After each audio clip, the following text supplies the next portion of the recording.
Okay, good morning. I think that's my cue to start. My name is Sean Farrell and I'm the CEO of Australian Defence Alliance Victoria. The purpose of the webinar this morning, one of our members, BDO, has very kindly offered a series of 8-minute talks this morning for the rest of our members. So what I'm going to do, I'm going to hand over to the partner from BDO who has arranged this, Bill Cole. And apologies, I've got 2 children who've started back at school this morning. I've told them not to come out of their rooms. I've got a dog wandering around in the background somewhere as well. On completion of the speakers, Kate, who is from BDO, is going to collate any questions that you might have during the course of the webinar, and then those questions will be directed to Bill, who will have the respective partner answer those questions. So welcome everyone this morning, welcome to the webinar, and thank you very much to Bill and your team for providing this series of information for the rest of our members this morning. Over to you, Bill. Thank you very much. Thank you, Sean, and welcome everybody to the business continuity in the COVID-19 environment webinar. I'm very pleased to be joined by my colleagues. I'm a partner at BDO in the area of international trade, and with me today are partners from various areas of BDO brought together to give different perspectives on the facets of business impacts in this time of pandemic. The progression of ideas will start with Mr. Alex Serrano, who's a partner in our advisory area, who will discuss health and safety from both a physical and a commercial perspective in business. We will then be followed by Mr. Mark Brereton, who will discuss financial adequacy and debt. Mr. Gary Poon will then follow up with tax concession and related requirements. I will provide the next section, which will be on supply chain robustness and continuity issues. Mr. Mark Schiavello, who will provide us with recovery and sustainability ideas, will follow me. And finally, we will conclude and answer your questions. We look forward to hearing your feedback, of course, via the ADA and via your questions, and obviously over and above this webinar, we're very willing to have conversations outside this forum to assist you in your business. Anyway, on that note, I'll hand over to Alex, who will commence with health and safety. Thank you, Bill. Appreciate that introduction. When we look at, I'll be speaking about the health and safety, both from a people and a human perspective, and also from a commercial and a business sense. So these two things under COVID-19 are inextricably linked. Everyone's experiencing these impacts. No business is immune, no person is immune, no community is immune. We know that. So the most important thing is to work out as a business, how do we take care of the people in our organization, and then how do we make sure that our organization survives, strives and thrives through a COVID-19 context. If we look at health and safety from a person or a human perspective, the first duty of management under a COVID-19 context is the well-being, the physical well-being of our staff, our key stakeholders and our employees, from top to bottom within our businesses, whether a 2 or a 3 person business or 100 or 500 or 5,000 person business. We have a duty of care, both legal and moral, to take care of staff to some extent, as well as protection of their physical safety and well-being. Looking at some of the steps that can be taken to protect staff, we look at things like in the early days of a COVID outbreak, having a look at the travel register of understanding where your staff have travelled to, and understanding where they need to self-quarantine for 14 days if they've been overseas or in a jurisdiction where they might have been subject to COVID-19. Clearly, a lot of that phase has passed, but that was an early stage response that may still be relevant to you. Looking at the physical wellbeing register, it's important to stay connected and checked in with staff and understand while the medical fraternity and community protect overall well-being and the medical system support the well-being of your staff, it's important to understand if your staff are healthy and safe, and therefore having a register of staff and their condition is important as well. A communication strategy and a source of truth is important in terms of keeping people confident that you have their best interests at heart, that they can operate in a work from home or in a disrupted environment during COVID-19, since it has shut down most workplaces, and at least in terms of face-to-face communication.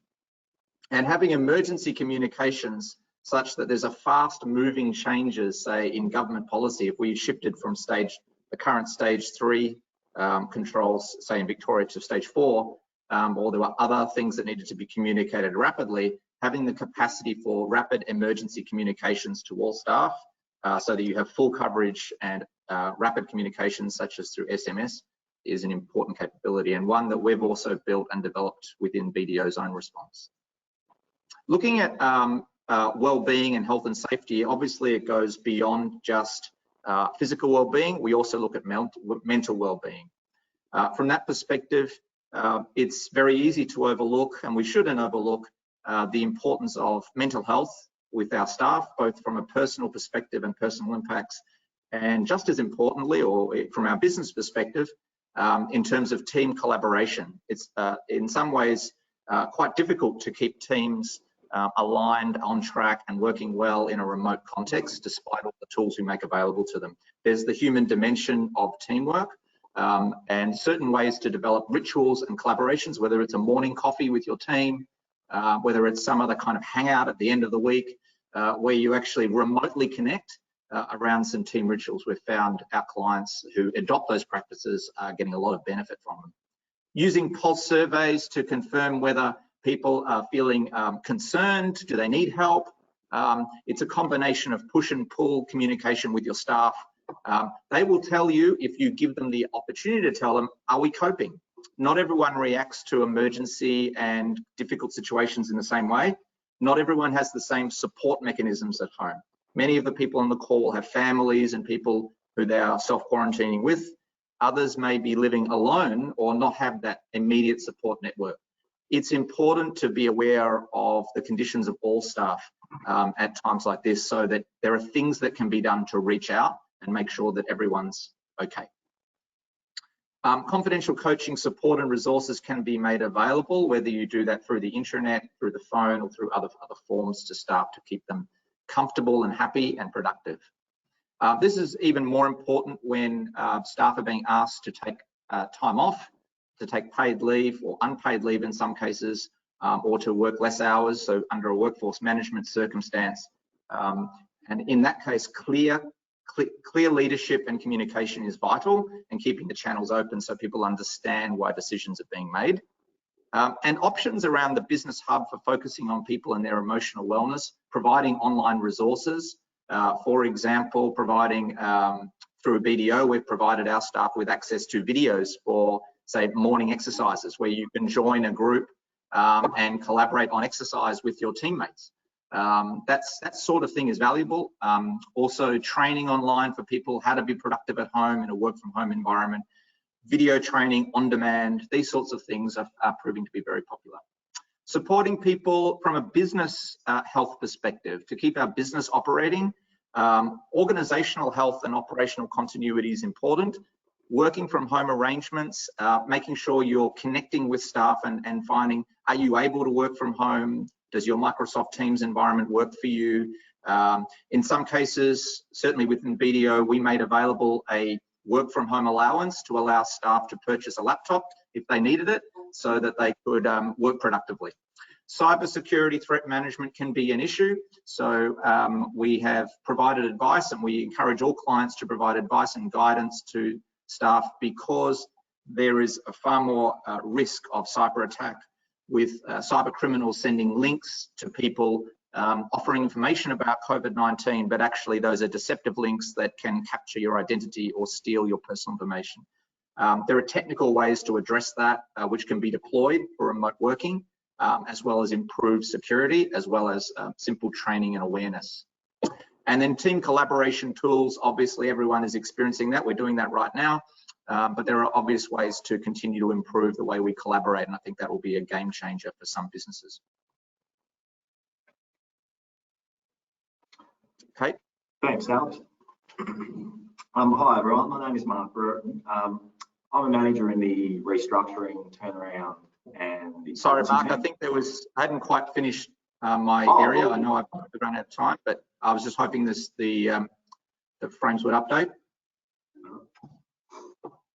Crave my indulgence for a few more minutes.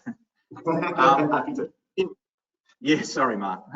So in terms of the response framework, when we look at responding from a business health perspective, we look holistically, and we encourage your businesses and your clients and stakeholders look holistically at interpreting the health of your business from a holistic perspective with COVID-19. By that we mean not just looking at it from a pure business continuity perspective or health and safety, but all facets of what makes your business thrive from a people, process, and technology perspectives. That includes focusing on what you need to do from a health and safety perspective, which we've talked about, operationally, how you produce goods and services and deliver them to market, your supply chain, and also sustainability. If you could move to the next slide, please, Kate. When we suggest that all of our clients consider the 3 core economic phases of a response to COVID-19, fundamentally that includes the survive phase, the strive phase, and the thrive phase. Very briefly, what it means is survive, as we know, is heavily dependent on liquidity, debt structure. If you have an impact on the consumption of your services, let's say you work in tourism, hospitality, travel, and bricks and mortar retail, you're likely experiencing significant drop-off on turnover, revenue, and demand for those services. Organizations in that category are struggling around liquidity and debt structure, and their objective will be to make sure we survive. They're really going to be looking to drop variable costs, pull in debtors quickly, develop a crisis management plan, and manage their resource planning. Not all organizations are in that state. You want to move from the survive phase to the strive phase as quickly as possible. You may be dealing quite well with short-term survival, but you may find that as we move potentially to stage 4 restrictions, or there are other knock-on effects, say to your supply chain, you may need to reconfigure your business continuity supply chain in the medium term, let's say the next 2 to 4 months, that's strive phase.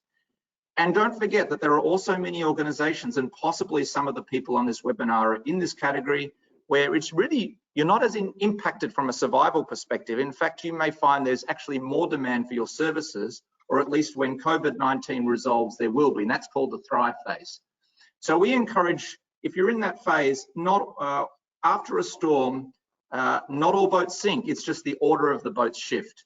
So what you may find is that your main response should be about making sure you're competitively positioned with the composition of your products and products and services and the markets you address to take full advantage of the thrive phase once conditions of COVID-19 abate. A good example of that in today's news is Russell and Kogan. People will be aware of Kogan. From their perspective, they're seeing a massive actual uptick in business with online commerce. And in terms of preparing for that, his business is well positioned to take advantage of a resumption of normal conditions, because people have got used to purchasing things online, and his cost of goods sold is about 6%. His entire business is cloud-based, and his whole workforce is typically able to work from home. So it's important to recognize that there's no one size fits all, and that the strategic response of your business, your strategy for responding to COVID-19 will differ depending on who you are. Next slide, please, Kate. Finally, in terms of strategy, we really strongly recommend that clients assess the current state of your readiness. And all the presentations you'll get out of this webinar today will focus in on parts of that. We recommend that clients and organizations focus on developing some kind of COVID-19 response strategy and an action plan that focuses on your next 30, 60, and 90 days, addressing those three categories of survive, strive, and thrive. That way you'll survive the short term, but also be ready to capitalize on opportunities when businesses resume. Manage to objectives and put people on the hook to deliver certain outcomes, and obviously be kind and considerate of each other, but don't forget that business is still going on and we can't lose sight of that. As a final note, I'll put in a plug for the BDO Complementary Diagnostic Assessment. If there's interest in that, there's a link here, and we can provide a link of those who are interested in completing a 360-degree holistic assessment of your COVID-19. We can obviously follow up or help with strategy development on the back of that. That's my piece. Thanks, Alex. Sorry to cut you off midway there, by the way. Hi, everyone. My name's Mark. I'm a manager in restructuring, turnaround, and insolvency here in Melbourne. So a lot of what I do is focused on helping businesses in financial difficulties, and as you can imagine, there is a lot of financial difficulty that has been thrown up by the COVID-19 disruptions. In many cases, we're seeing that the COVID-19 phenomena is not only impacting on the ability for, as Alex alluded to, people to get to work, businesses to run public-facing businesses, but it's really having a major impact on the revenue and cash position of businesses, which in some cases is leading to significant financial distress. So I want to talk about two things today. The first element is temporary relief for financial distress, and what the federal government has been doing in that regard. You may or may not have seen the what's called the Omnibus Act, which was enacted by the federal government, and which came into effect, I think it was around 3 weeks ago now. The Act had three key changes from an insolvency law perspective. The first was around relaxing the rules of insolvent trading, and that would apply to directors of companies. And the second was around statutory demands, which are a key tool for unsecured creditors to use to essentially pressure companies to pay debts that are outstanding. So both of those changes I will talk to now. Both of those changes are really designed to allow companies to keep trading and, where possible, conserve their cash and liquidity to get through the next period. To get through the next period of how many months, we don't know, that we're dislocated by the COVID-19 situation. So I'll talk first a little bit about insolvent trading. One of the key focus, I guess, for all businesses and directors of businesses or companies when they start to get into financial difficulty, insolvent trading, it imposes personal liability on directors for debts incurred by the company whilst the company is insolvent. And by insolvent, it's a simple meaning, but it has complex variations. But essentially, it's the definition of being unable to pay, the company being unable to pay its debts as and when falling due. The liability only really crystallises when the company enters into an insolvent liquidation, and at that stage, the liquidator can chase directors for debts that can't be paid in the liquidation process. And they can chase directors to recover those debts against them personally.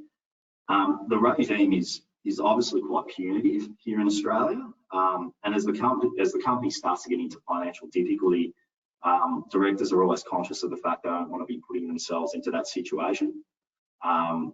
And in the past, that's usually meant that once a company gets into a position of strained liquidity, if you as a director feel that you can't rapidly turn the business around from a solvency perspective, then creditors are normally compelled to put the company into voluntary administration or liquidation so as to circumvent the risk of personal liability for debts incurred. So on that basis and on reflection of the laws that have come into effect 3 weeks ago, this law change is a temporary exception. It lasted 6 months from, I believe it was the 25th of March that it started. And during that period, you as a director essentially will have no liability for any debts incurred by the company in what's termed the ordinary course of business. And that's quite a wide exception. And unlike the former safe harbour regime that was introduced in 2018 and which had similar intentions, there's nothing in particular that directors have to do to take advantage of it. It just applies automatically. So if you look at the mechanics of the Act, you'll also see that the intention of the legislation was for debts incurred in the ordinary course of business and is intended to be construed quite broadly. So much of what businesses are currently doing should actually be exempt from insolvent trading risk. However, there are a few areas where you as a director need to have done to your duties, which may or may not be covered by this broad exemption. And the first of those is the company undertaking transactions outside of the ordinary course of business involving incurrence of debt. And probably the key thing to keep in mind here is finance transactions. Is the company undertaking significant new financing transactions in order to provide liquidity to trade through? So that might be risky finance loans, bond issuances, things of that nature. That won't necessarily be covered by this exemption. So separate advice will be needed in that regard. This whole exemption from insolvent trading, it doesn't apply where directors are acting dishonestly. Now, it might sound obvious, but dishonesty is a relatively high bar.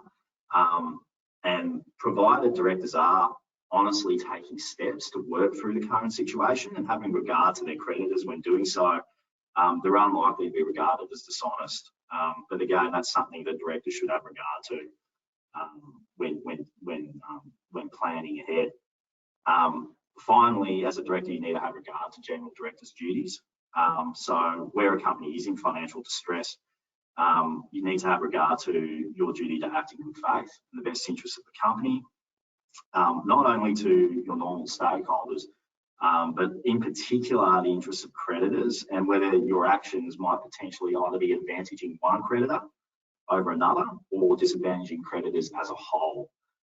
Therefore, directors still need to be thinking about whether continuing to trade through this period is ultimately going to be in the best interest of creditors, or whether there are no reasonable prospects to turn the situation around. So that means that when you're dealing with counterparties, transactions and how you seek, for instance, to manage supply contracts you enter into with potentially insolvent companies are at a high degree of risk. From an insolvency perspective, if something happens, to be set aside as potential laudable transactions. So when we talk about laudable transactions, unfair preferences, undervalued transactions, uncommercial transactions, which means for suppliers, you need to be doing things like thinking about whether you need to request payment in advance without extending customer credit terms, reviewing your contracts and the like to ensure you mitigate that risk. So that's insolvent trading. Look, I'll just talk briefly about statutory demands. The statutory demands was the other key change that was made to the regime 3 weeks ago. And as I mentioned, they're a key easy tool for unsecured creditors to essentially pressure companies for payment. So unsecured creditors can issue a formal notice saying that the debt is due. And if it's not paid within the prescribed period, which ordinarily was 21 days, then it can be used as presumptive evidence that the company was insolvent and is used to seek the winding up of the company. So it's quite a powerful tool, and the government obviously saw that there is a risk that many companies might be inundated through statutory demands during this time. So the minimum amount has been moved from $2,000 to $20,000, and the time to respond has gone from 21 days to 6 months. So it basically means that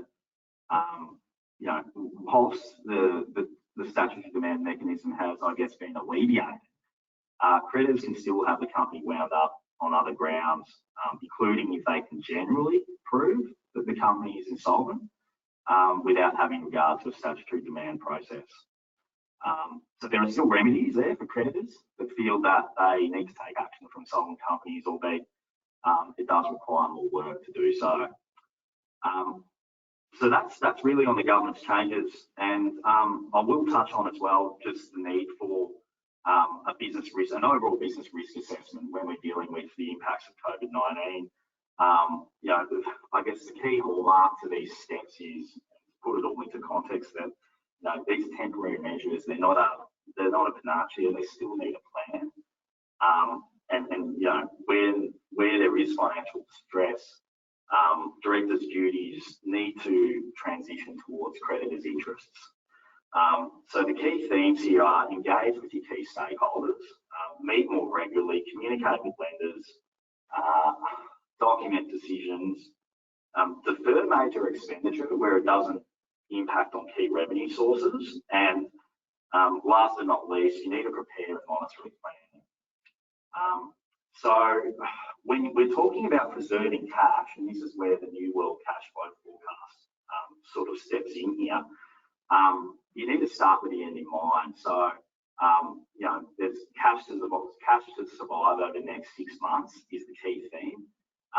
Even 3 months when you're doing a weekly forecast, and then 9 months over a monthly staggered approach. Consider the revenue impacts, consider the committed expenses, and make sure that you be realistic with it. Step 2, if you have a cash deficiency, identify measures to obviously reduce costs and increase revenue. Might sound basic, but the interplay between fixed and variable costs to preserve cash is clearly at play here. It's clear out of this crisis that some things that were fixed costs can now otherwise be considered variable, such as rent and staff costs. And when we consider the levers, things like taking leave, reducing hours, volume pay cuts, standing down staff temporarily, in addition, landlord abatement and concessions. These sort of things need to clearly be looked at. Step 3 of that, so engaging with stakeholders, which I sort of touched on already, but it's critical to engage with your key creditors, such as landlords, ATO suppliers, explain the current situation, and try and negotiate standstill arrangements where possible. Step 4, I think, is very important. So lenders, banks are providing relief at the moment. The big 4 banks are actually offering to suspend loan repayments for 6 months to guard against the economic tsunami of coronavirus. It's not restricted to any particular sector, so there will be flexibility on eligibility criteria there. Shareholders, do directors have the capacity to introduce additional capital into the business? Clearly, they're your biggest friends here at the moment. If they can introduce additional capital, then it saves having to inject debt. Step 5 in relation to government support. So you might be aware that the government has just announced a mandatory code for commercial tenancies. Landlords will be required to reduce rent proportional to tenants' trading reductions via waivers and lease extensions. During this time, landlords must not terminate the lease. Tenants must honour the lease under what's called a set of a set of good faith principles. So landlords will essentially be required to reduce rent proportionate to the trading reduction of the tenant's business through a combination of waivers of rent and deferrals of rent over the course of the period. Other things from a government's perspective, so government-backed loans, there's what's called the SME guarantee scheme, which essentially supports SMEs to get through working capital, get enough working capital to last the impact.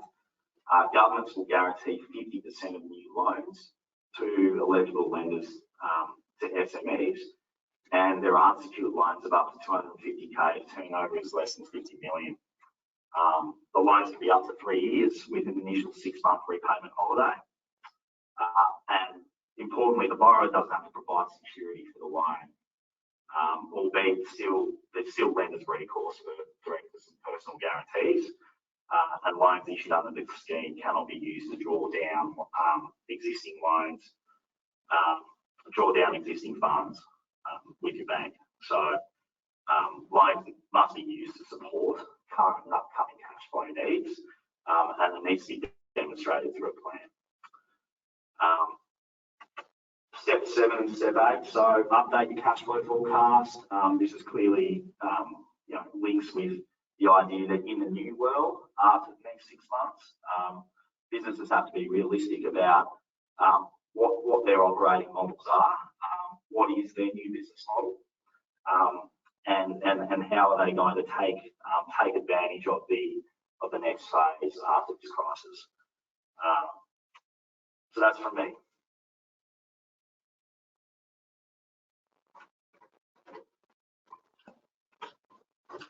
Thank you, Mark.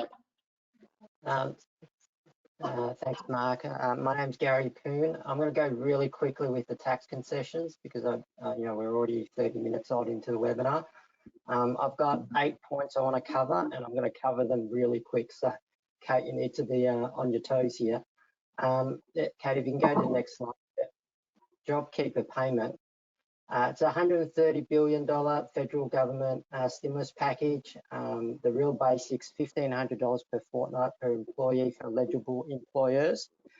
So you can get paid more if you get paid less as an employee, but it's quick and dirty from the government's perspective to get something out like this.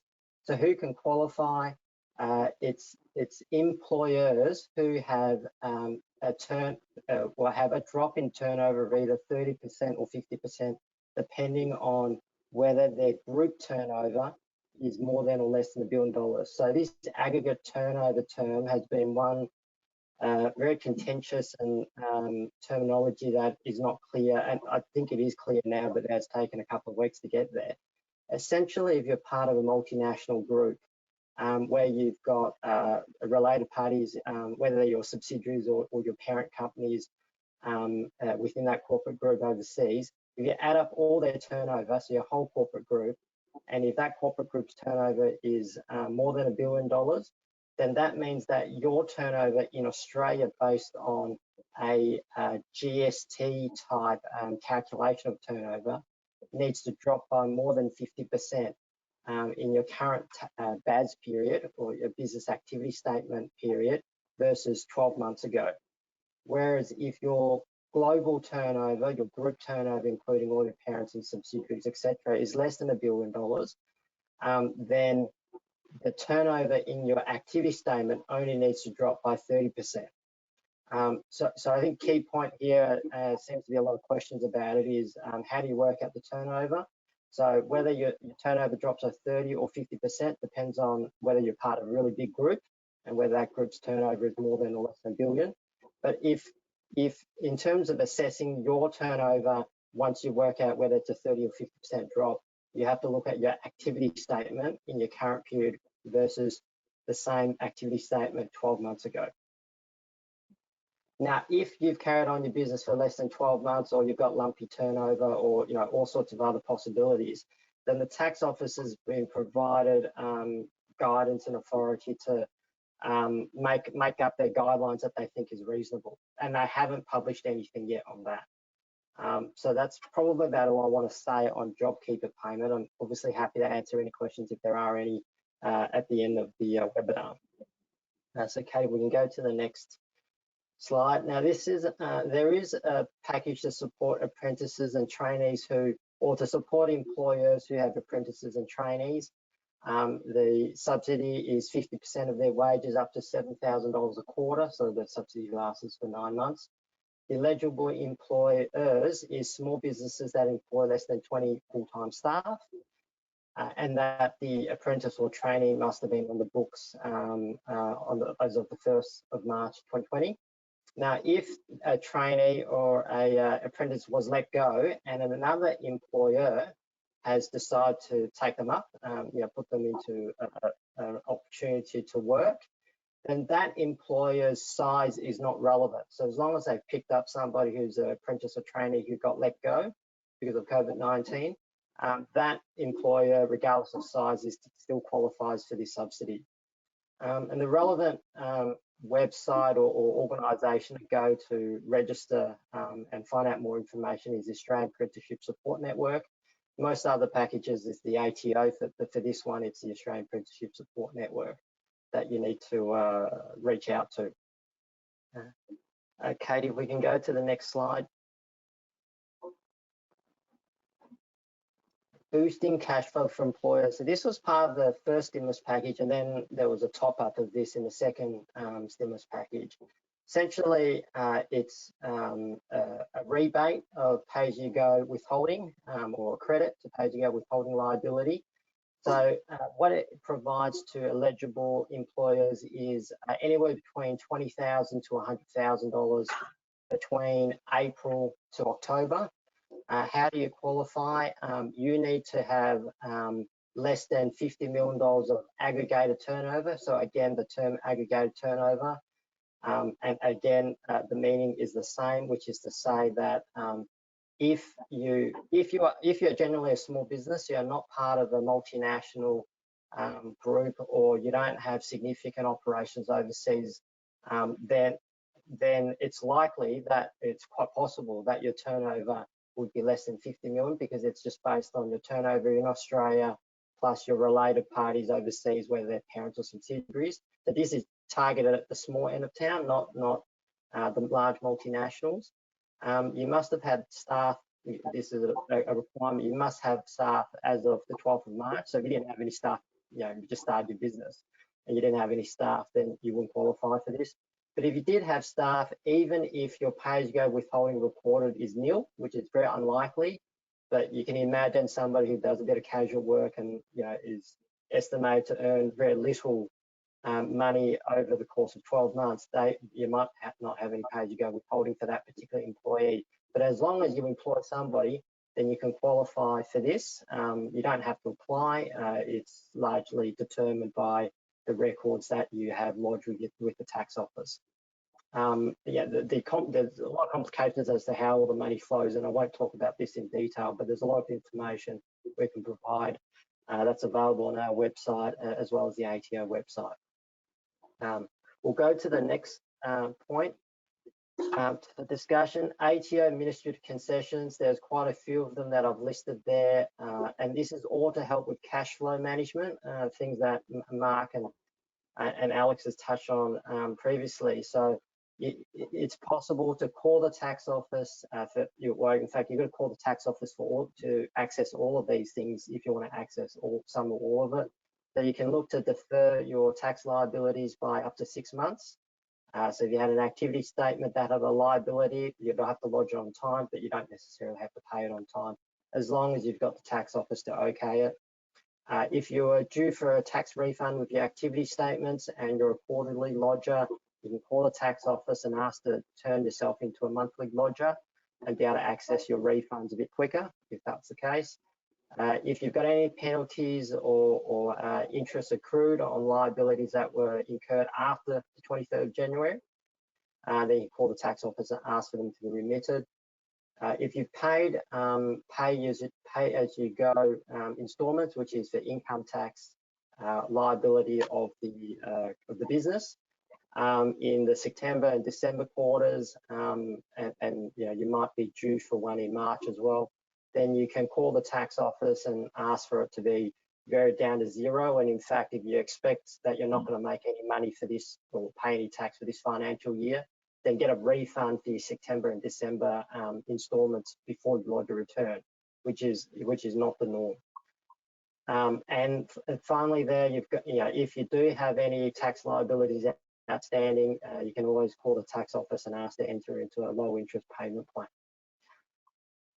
All of these things require the ATO to agree, and just probably a point of note is that if you are regarded as a large withholder or effectively a subsidiary of the multinational, then the thresholds to access some of these is actually now a bit higher, and that's come about because the tax or the governments provide the JobKeeper regime, which you know, helps out small and large businesses. So the threshold's a bit high if you're a part of a large multinational. Kate, if you go to the next slide, please. There are lots of state-based stimulus packages, too many for me to get my head across, and too many to talk about in this particular forum. BDO has a website that has summarised all the various incentives and concessions for each state. So I'd encourage you to go to that website to have a good look. The main one that is of keen interest for employers is payroll tax waivers or deferrals of payroll tax. And you know, depending on whether you got staff just in Victoria or staff across other states as well, the criteria is different across all states. It's a bit like the payroll tax regime itself. It's different in all states. So I encourage you to have a good look at that website, and if you've got any questions as to how to access it, you know, please contact you know, us, BDO, or your tax advisors. You know, there are other concessions as well, land tax discounts, grants, and so forth. But you know, I won't go into any detail here before. So, Kate, if you mind going to the next slide, please.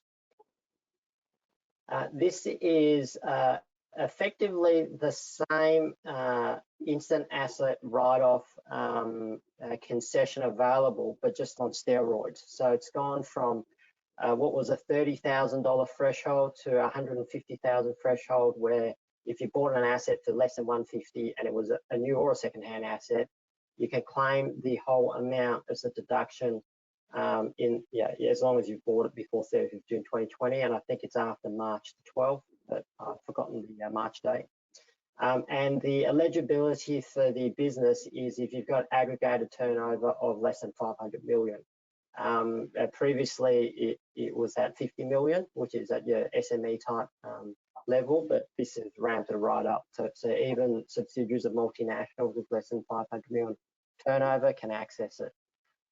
Probably the key tax planning opportunity here is what is the asset that you've bought, and whether that asset is really over 150,000, or whether actually you've bought a few assets, a few separate assets, and when you separate them, they're actually less than 150,000. So just keep that in mind as a planning opportunity. Kate, if you can flick to the next slide, please.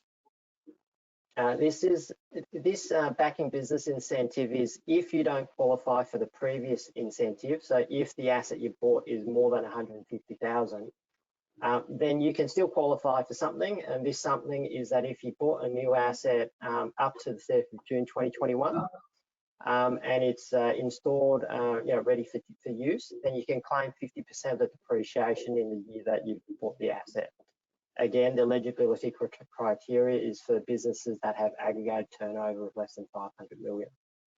But yeah, it's one or usually it's one or the other. So the previous incentive, if you qualified, you don't really need to access this. But if you don't qualify for the previous one, you'll get to access this one potentially. Kate, next slide, please. Other tax considerations. So these are not budget stimulus package items, but these are things that have come about because of COVID-19. So lots of people working from home. I'm taking this webinar from home at the moment. So as an employer, you should consider what the FBT implications are for your employees and what benefits you provide to your employees. if there's travel bans, in Australia and around the world. So if you've got your Australian employees or Australian directors that are stuck overseas, or vice versa, if you've got overseas directors or employees that are stuck here in Australia, what happens to things like the impact to attendance of board meetings, and how does that impact the tax status of the company, whether it's an Australian company or it could be a foreign company? And also the flip side, of course, is if you've got a presence either in Australia or overseas, and the employer is vice versa, so an Australian company with Australian employees overseas, how does that impact on, and they're still working, they might be stuck in Wuhan for months now, how does that impact on the taxable presence of the Australian company over in China, and vice versa? So these are the things that if you've got that situation, again, happy to talk to anybody who's got that situation, or talk to your tax advisor about it. These are the things that you might not think about, but you should really,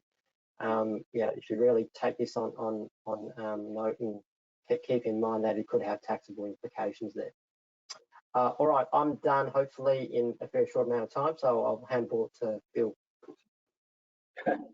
Thank you, Gary. Yes, done in good time. I too, ladies and gentlemen, I too will be reasonably brief, because the fact is the recovery piece to be dealt with by Mark Stiovello, I think, is deserving of considerable time and consideration. So my intention is to discuss supply chain issues. I think the first point to make is that the supply chain circumstances for each business will differ depending on your circumstances. Alex has spoken about 3 phases of survival, thriving, and the like. Obviously, a lot of the things we've spoken about today apply to your business depending on where you sit in those waves of business impact. Similarly with supply chain factors, and as such, I will introduce some of the key factors in the current environment that are impacting supply chain, some impact analysis and risk mitigation. I'll also give some points around freight issues and options, and finally, my view, at a high level at least, about the strategies for businesses to adopt. So the first point to note is that the supply chains and global networks that our economy has come to rely on have been found to be quite fragile. The pandemic has disrupted not only supply, but demand and delivery factors. So if you like, the bookends and everything in between in transactions have been affected by the virus. More than that, the disruptions also affected both inputs to manufacture, intermediate goods, and final goods. So not only do we have the full continuity of the supply chain being impacted in terms of the virus, but the types of goods within it have also been impacted. Air freight, as a particular example, has experienced both supply and cost shocks. So the air freight services that remain are not at the levels of availability that they were prior to the pandemic, and the costs have doubled, often tripled in some instances. If I look at the regulator's response and the administration of the border in terms of supply chain, we find that various customs authorities are doing a number of things that have impacted efficiencies and the pass-through of goods at national borders. So the first one is that there's a prioritisation of medical-related goods and pandemic-related goods.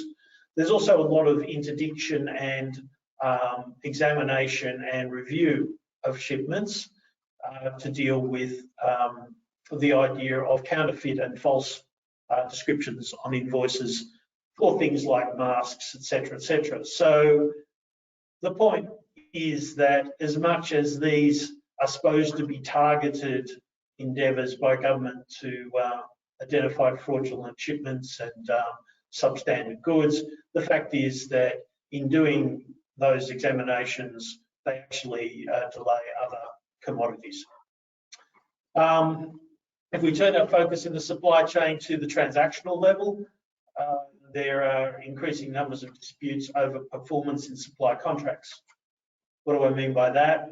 Buyer and seller contract to transact money for goods of a particular characteristic.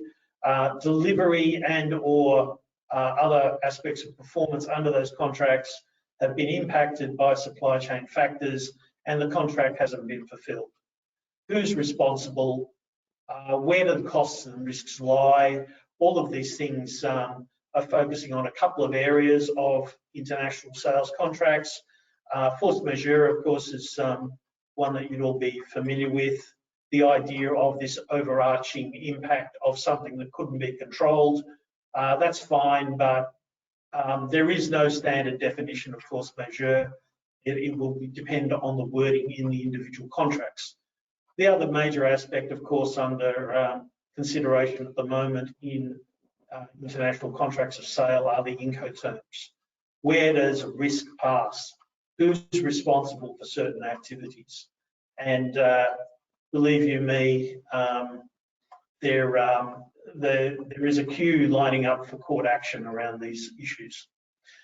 Similarly, insurance contracts, the things that go over and above the contract of sale itself are under review as well. Shipment and contractual arrangements generally, therefore, are under review by trading businesses as a matter of course. Next slide, please.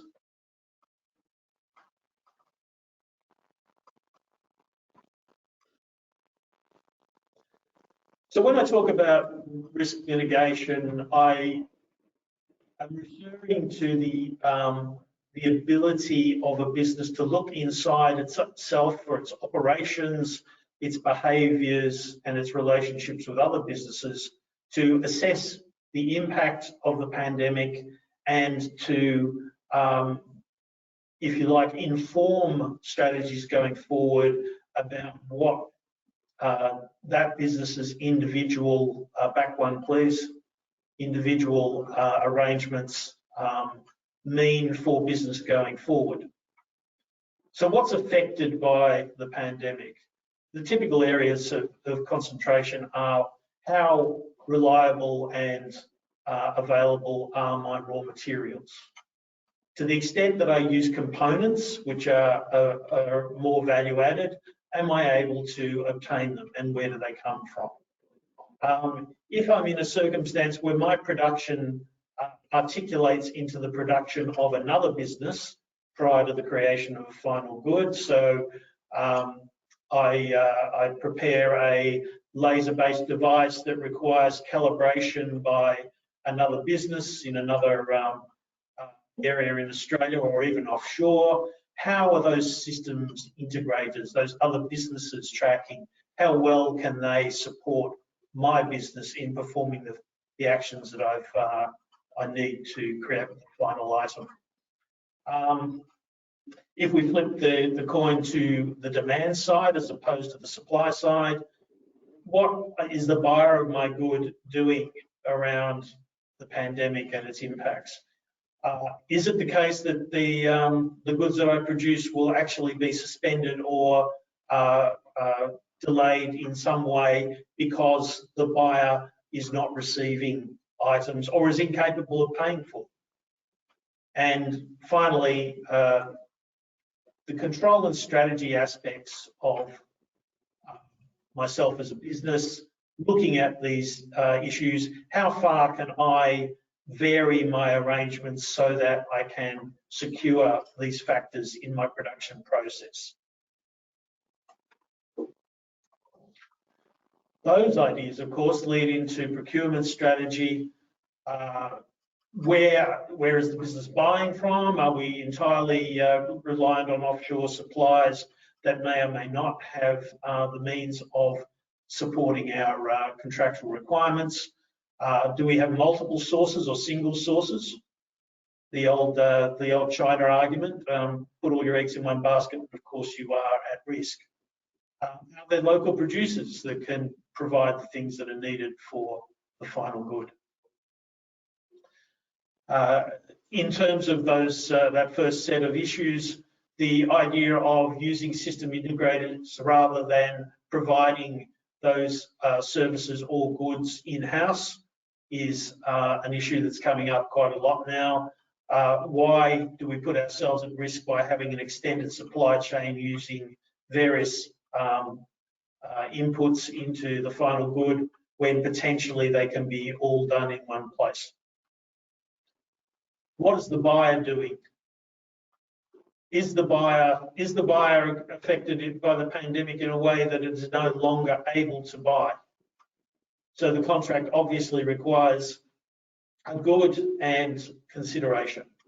Is the buyer accepting goods?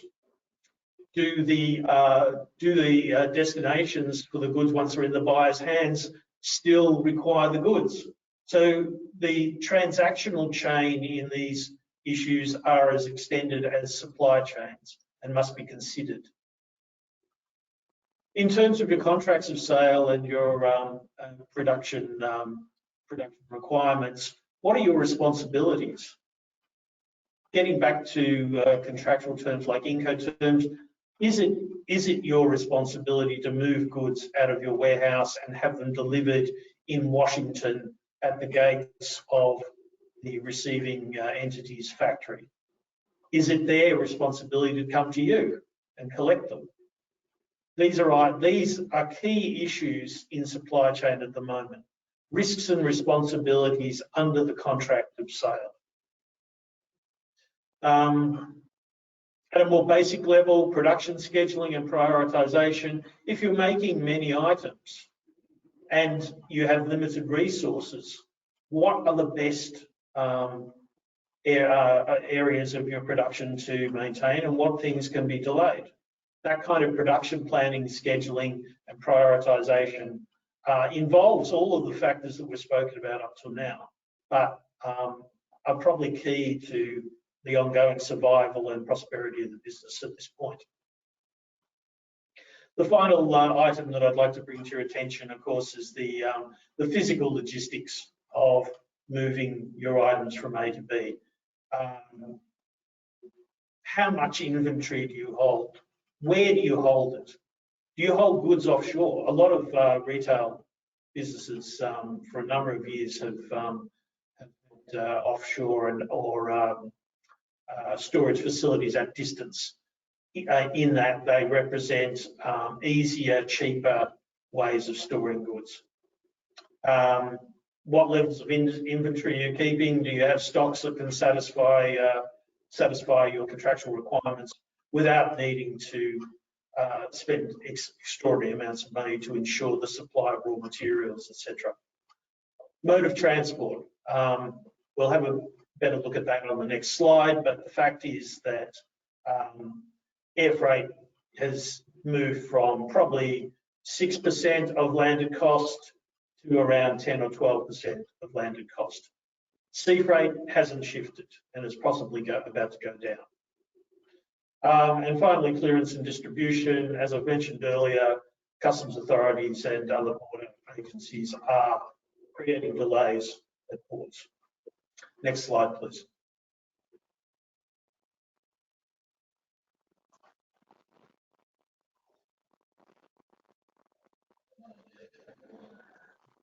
So I've coloured these red and green. Red obviously are more problematic issues. Green are things that are either neutral or better.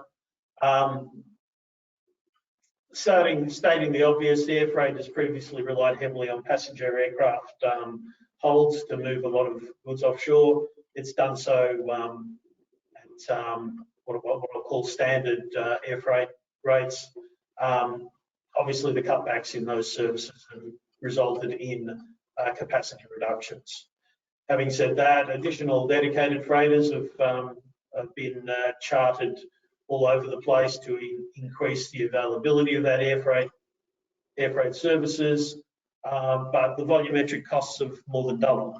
So we have a scramble to restore air freight services in terms of freight, but it's become expensive. It's worth noting that e-commerce and high value to weight ratio goods have experienced significant delivery capacity reductions. I spoke with a business the other day that said up to only 10% of its goods were being shipped at any one time. So significant reductions in the ability to distribute. And finally, the customs authorities are implementing a range of measures to identify counterfeit and dual-use goods. This is spreading to non-medical supplies. On the other hand, air freight subsidies are emerging in a number of countries, Hong Kong, a few other places, but also in Australia, albeit for perishable agricultural exports. I know that there are moves afoot to try and expand those concessions. On the other hand, sea freight commodities are experiencing some reduced demand, so the volumes are now beginning to tail off, and that's leading to excess containers, empty containers, and discounted rates in some routes. So sea freight, to the extent that it can be plugged into, or the times at least, the transit times can be plugged into a production and raw materials scheduling and other requirements, may be an interesting opportunity at this time. Volumes on the container ships are declining also, and we know with interest that some of the trade facilitation programs are actually helping some traders move their goods swiftly once they're in port. So no quicker vessels or more available air freight capacity, but in terms of bureaucratic barriers, some of the trade programs are actually helping. Next slide, please.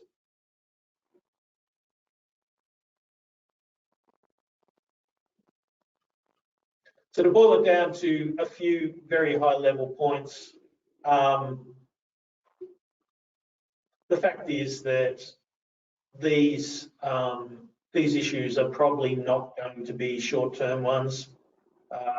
Any adjustments that will occur after the pandemic has ceased to bite on the global economy, I think will be very, very long-lived, and changes will be slow. So here and now, it's my counsel to businesses in industries such as yours that understanding the conditions in the destination market are very, very important.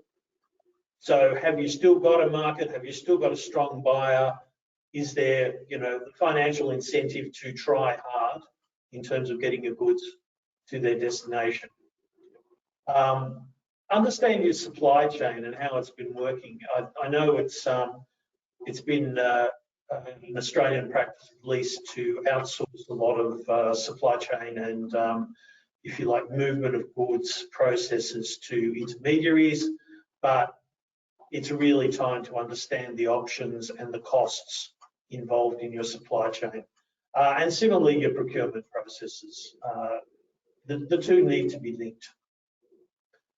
There are compliance programs around that will assist to some extent. They're not the answer to these broader problems, but they do assist, and there are a number of them. I suppose, and finally, to the extent that you're seeking to minimise costs in what is increasingly an expensive supply chain environment, the free trade agreements will give some relief to landed cost. Once again, they're not the answer, but they're an assisting aspect. So in whole, bringing these points together, the analytical model, I think, will give you the right answer. It may not be as good as before, but it will assist in making informed choices. Thank you.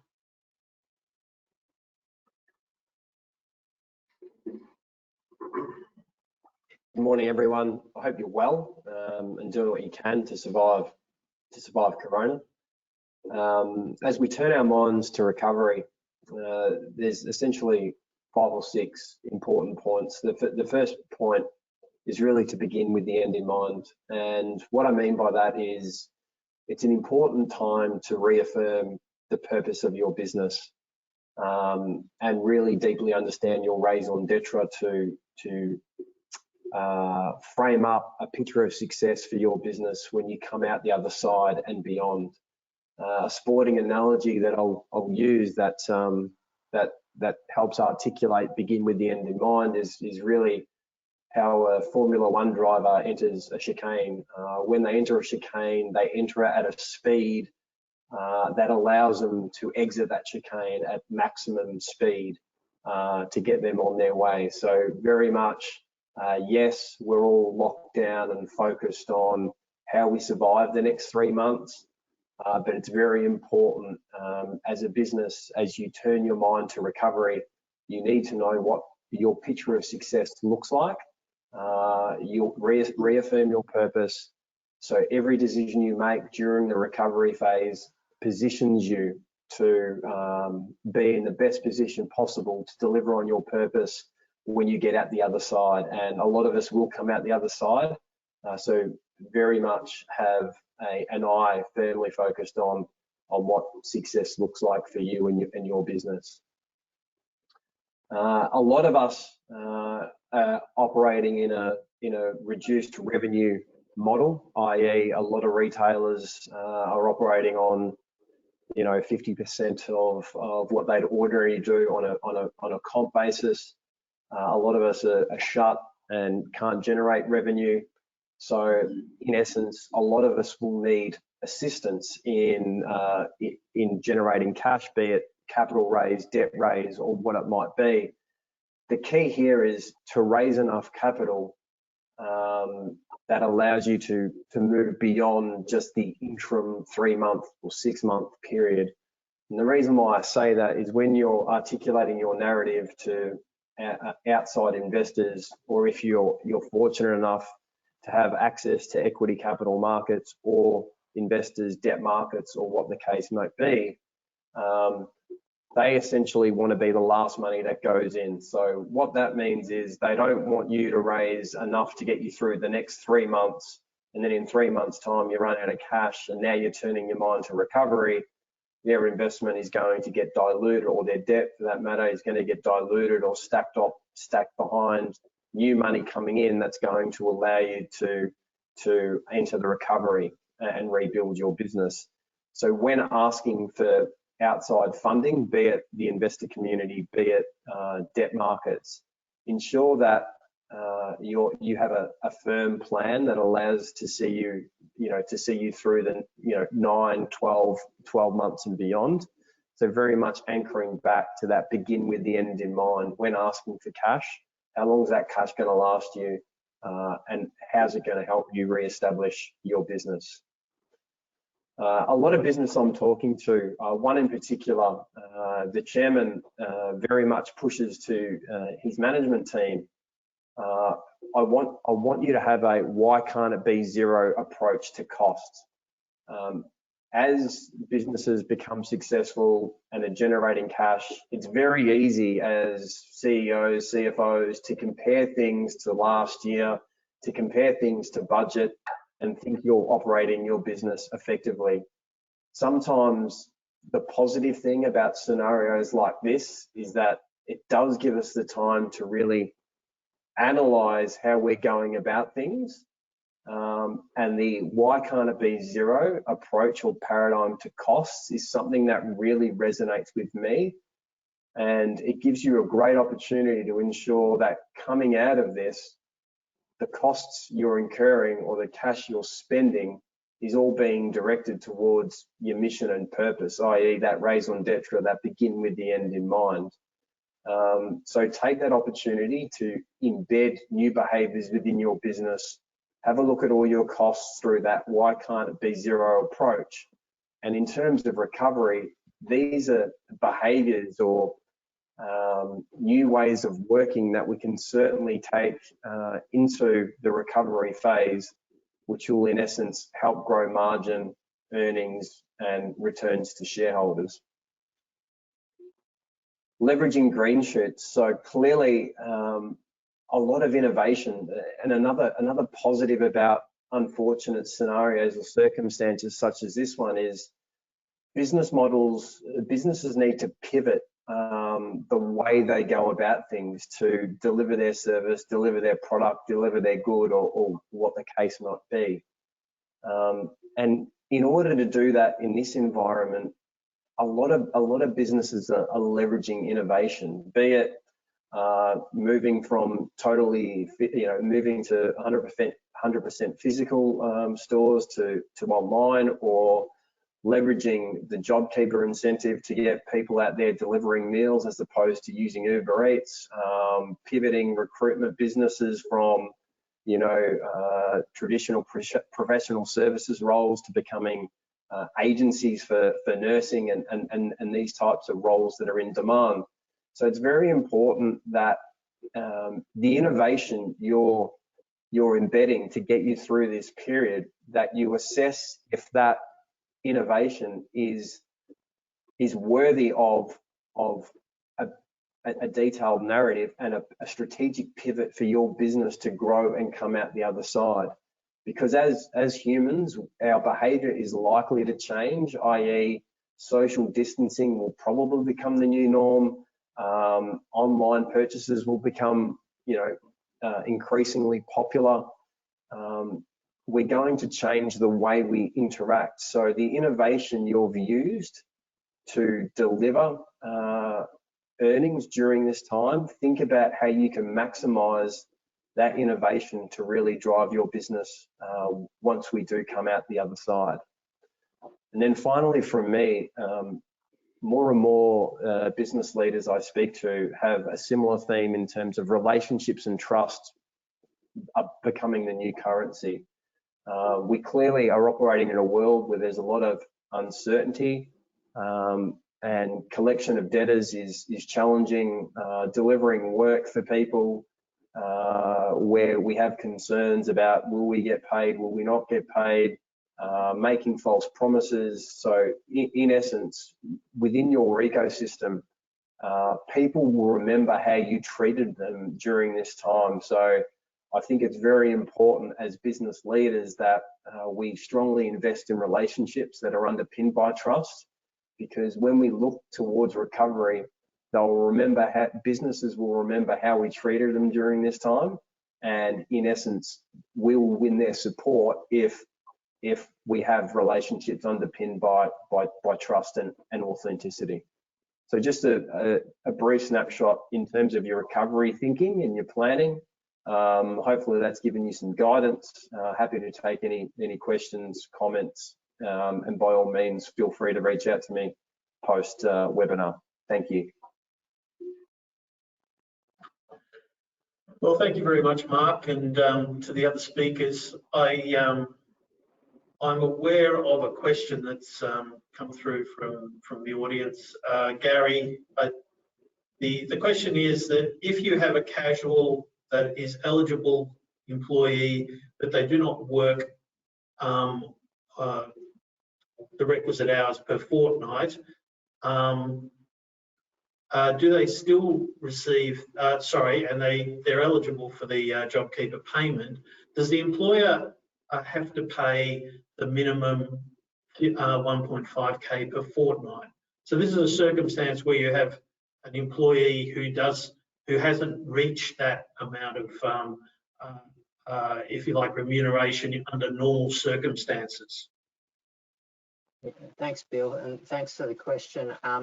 So with employees, there will be some employees who normally would not earn $1,500 a fortnight, and so your question is, well, for those employees, should the employer be actually paying them the $1,500 that the employer has qualified under the JobKeeper scheme? And the answer is yes. The purpose of the scheme is to provide $1,500 to for employees via the employer if the employer qualifies. So in the cases where the employee actually would earn $1,000 a fortnight, you would still need to pay them $1,500 a fortnight. In the case where the employee work gets paid $2,000 a fortnight, well, as an employer, you've been subsidised $1,500 to pay that staff. So you'll have to top up the extra $500. So yes, there will be some people, a small amount of people maybe, that will qualify and actually end up getting paid more than what they normally get paid. Thanks for that. That's so we've got a new artificial base wage. Yeah, you can call it that, definitely. All right. I don't think we have anything. We don't have any further questions. Ladies and gentlemen, thank you for joining us this morning. Obviously, we've chosen to take a diverse approach to the pandemic in terms of information that we've presented to you. The reason being, of course, that each area in BDO is concentrating on solutions for their particular skill set under the circumstance. So part of this is really to share with you some of our thinking across the full spectrum of business issues. There are more. We've just selected the ones that we felt were reasonable and timely to present to you today. Feel free to use your good association and Sean to contact us further if you want further information. I think our details will be going out with a slide pack to you. And once again, thank you for your attention. Thanks very much, Bill, and thanks very much to the team at BDO. A lot of really good information for all of us to take away from that. So on behalf of all of us at ADA, thanks very much, guys, and enjoy the rest of your day. And thanks very much to everyone for dialing in for the webinar today as well. Cheers, guys. Thank you. Thanks.